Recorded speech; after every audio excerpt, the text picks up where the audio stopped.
The opponents to Aristotle's theory of virtue and character development. By John Vespasian. The sound principles established by Aristotle, 384 to 322 BC, in the field of ethics were quickly abandoned. His philosophy of virtue and character development gathered a vast number of enemies precisely because it is fair and realistic.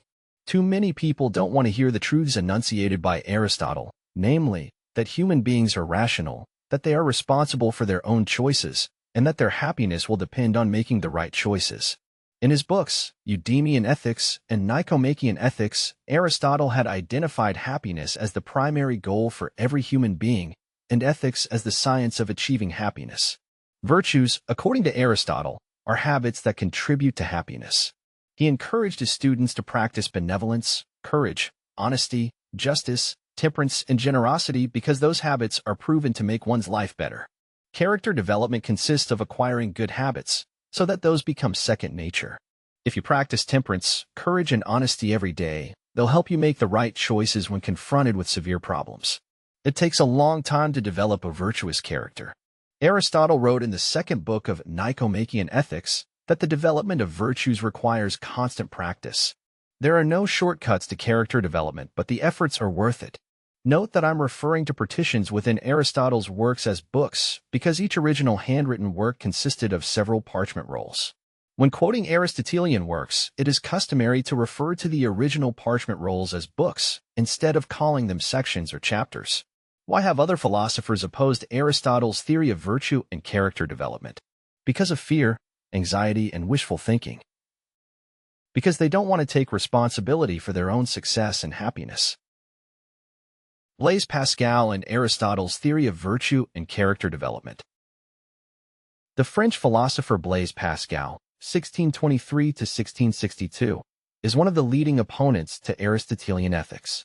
His writings in this area were published in 1669 under the title Pensées, which in French means thoughts or reflections. Pascal's concept of virtue is the opposite of Aristotle's. The difference between their ideas is not a matter of chance.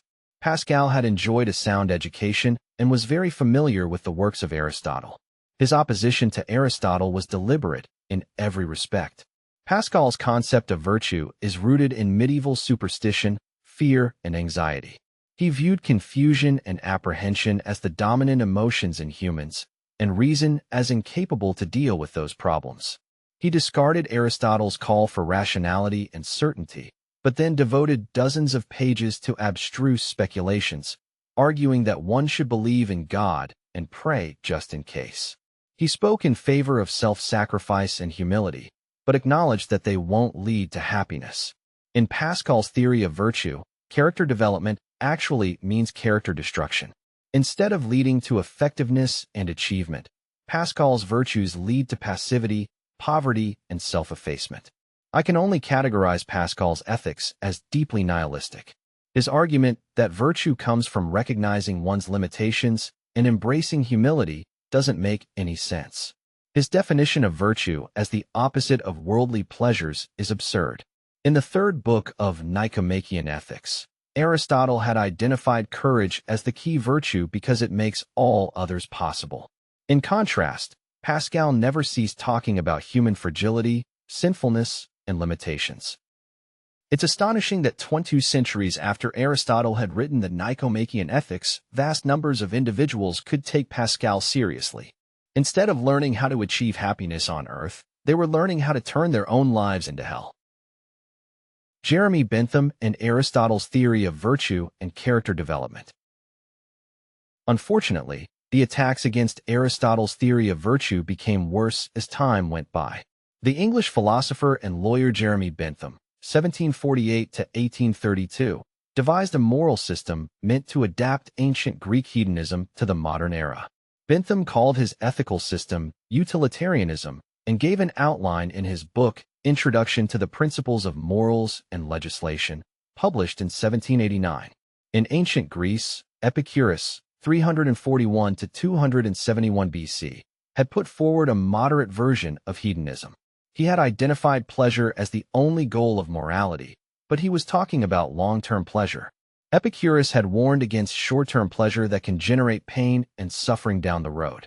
Epicurus' ideas already constituted a substantial degradation of Aristotle's. He had discarded Aristotle's focus on reason and happiness in order to promote a subjective, sensual conception that obliterates virtue and character development. Mathematics and Aristotle's theory of virtue and character development. I regard Bentham's utilitarianism as Epicurus on steroids.